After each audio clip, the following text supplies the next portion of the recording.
மாண்புமிகு பேரவைத் தலைவர் அவர்களே, மாண்புமிகு உறுப்பினர் அவர்கள் எவ்வளவு அழகாக ஒரு திரைக்கதையை தயார் பண்ணுவாருன்னு நான் இன்னைக்கு தான் தெரிஞ்சுக்கிட்டேன்.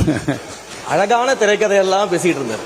அதுவும் விவசாயிகள் மகிழ்ச்சியாக வாழ்ந்தார்கள் 5 ஆண்டுகள்ல போற போக்குல ஒரு திரைக்கதை வசனம் ஒன்று சொன்னாரு. போன ஆட்சியெல்லாம் நீங்க பாத்தீங்கன்னா பல இடங்கள்ல விவசாயிகள் 309 கோடிக்கு நீங்க நெல் சேமிப்பு கிடங்குகள் அமைப்பீங்கன்னு சொன்னீங்களே, என்ன ஆச்சுன்னு பல இடங்கள்ல கேட்டுக்கிட்டு இருந்தாங்க. தஞ்சாவூர்லயே அண்ணங்கிட்ட எல்லாம் கேட்டிருப்பாங்கன்னு நினைக்கிறேன். அப்ப அதெல்லாம் என்ன ஆச்சுன்றதை பத்தி சொல்லல.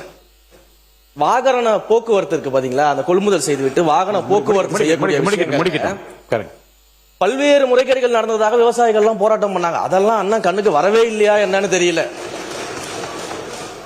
கரும்புக்கு ஒரு விலை நிர்ணயம் செய்துவிட்டு கரும்புக்கு ஒரு விலை நிர்ணயம் அரசாங்கம் செஞ்சா அந்த விலைக்கு கீழே இன்னொரு விலையை அதிகாரிகள் நிர்ணயம் செய்து கருது கொள்முதல் செய்ததாக அன்னைக்கு விவசாயிகள் போராடினாங்க, பிரச்சனை பண்ணாங்க.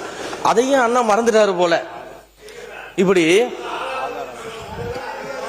ஐயா விவசாயிகள் சொன்னதான் சொல்றேன், இப்படி எல்லாம் நடந்துகிட்டு இருந்துச்சு. இதுல அண்ணா அழகா சொன்னார் யார் யாரெல்லாம் விவசாயிகள் சொன்னாரு. அதுல ஒரு முக்கியமான விவசாயி அண்ணன் மறந்துட்டார். எல்லாரும் விவசாயிகள் அண்ணன் ஒவ்வொருத்தரை பத்தியும் சொல்லும் போது ஒரு முக்கியமான விவசாயியை மறந்துட்டாரு. கரும்பு தோட்டத்துக்குள்ள கான்கிரீட் போட்டு நடந்த விவசாயியை பத்தி அண்ணன் சொல்ல மறந்துட்டாரு. அப்ப இவங்க சொல்ற கதையெல்லாம் எப்படி இருக்குதுன்னா, சர்க்கரையை எறும்பு தின்னுச்சு சாக்க கரையான் தின்றுச்சுன்னு சொல்ற மாதிரி இருக்குது ஒரு கதையெல்லாம்.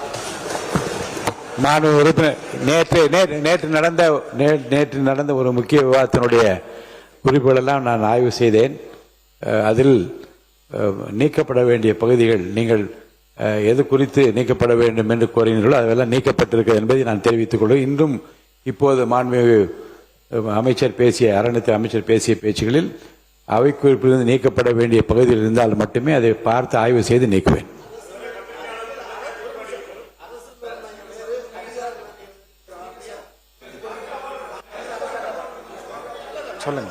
சொல்லுங்க சக்கரபாணி. சரி ஒரு எடுத்துறேன், பார்க்கறேன், கண்டிப்பா பார்த்துறேன். மாண்புமிகு பேரவைத் தலைவர் அவர்களே, மாண்புமிகு இந்து சமய அறநிலையத்துறை அமைச்சர்கள் சென்ற ஆட்சியிலே நெல் சேமிப்பு கிடங்கு எங்கும் கட்டவில்லை என்று ஒரு தவறான தகவலை சபையிலே பதிவு செய்தார். நான் அவருக்கு சொல்லிக் கொள்வது, திராவிட முன்னேற்ற கழகத்தின் தலைவர் அன்றைய முதலமைச்சர் மாண்பு அண்ணன் தளபதி அவர்கள் ஒரு நெல்மணி கூட மலையில் நனையக்கூடாது என்பதை உணர்ந்து அவர் பலமுறை சொல்லியிருக்கார். ஒரு முறை தொலைக்காட்சியிலே நெல்களெல்லாம் நனைவதை பார்த்துவிட்டு என்னையும் அன்றைக்கு வேளாண் உழவு நலத்துறை அமைச்சர் அவர்களையும் உடனே இல்லத்திற்கு வர சொல்லி, இனிமேல் தமிழ்நாட்டிலே எங்கேயும் நெல் நனையக்கூடாது, நாளைக்கே தலைமைச் செயலாளரை அழைத்து தமிழ்நாடு முழுவதும் இருக்கின்ற மாவட்ட ஆட்சித்தலைவரோடு ஆய்வுக் கூட்டத்தை நடத்துங்கள் என்று சொல்லி, அதன் அடிப்படையிலே திராவிட முன்னேற்ற கழக ஆட்சிக்கு வந்த பின்பு 18 மாவட்டங்களில் சுமார் 54 இடங்களில் 7.33 லட்சம் மெட்ரிக் டன், சுமார் 383 நவீன சேமிப்பு தளங்கள், சுமார் 825 கோடி 79 லட்சம் ரூபாயில அமைக்கப்பட்டு அதில் 331 கோடி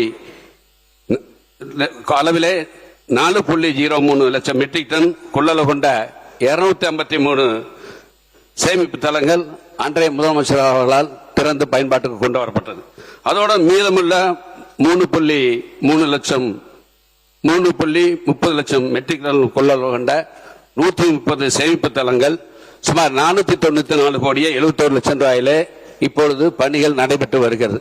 அதை விரைவில் முதலமைச்சர் அவர்கள் திறந்து வைக்க இருக்கிறார்கள். எனவே திராவிட முன்னேற்ற கழக ஆட்சியிலே நெல் சேமிப்பு தளங்கள் நிறைய கட்டப்பட்டிருக்கிறது. குறிப்பாக நீ தஞ்சாவூர் போங்க, நடுவூர் என்ற இடத்துல 1 லட்சம் மெட்ரிக் டன் கொண்ட பெரிய சேமிப்பு கிடங்கு, 1 லட்சம் மெட்ரிக் டன் நெல்லை சேமித்து வைப்பதற்காக பல இடங்களில் டெல்டா மாவட்டமும் சரி டெல்டா அல்லாத மாவட்டங்களில் நெல் சேமிப்பு தளங்கள் கட்டப்பட்டு வருகிறது. சென்ற வேளாண் உழவு நலத்துறை மானிய கோரிக்கையில நெல் எந்தெந்த இத்தனை கோடி ரூபாய், சுமார் 394 கோடி ரூபாய் நெல் சேமிப்பு தளங்கள் கட்டப்படும், அதற்காக நிதி ஒதுக்கப்படும் என்று எந்தெந்த மாவட்டங்களில் எந்தெந்த இடங்களில் கட்டப்படும் என்று அறிவிக்கப்பட்டிருக்கிறது. அந்த வேளாண் உழவர் நலத்துறை மானிய கோரிக்கை சென்ற ஆண்டு அதை பார்க்க வேண்டும் என்று இந்து சமய அறத்துறை அமைச்சருடைய கவனத்துக்கு கொண்டு வருகிறேன்.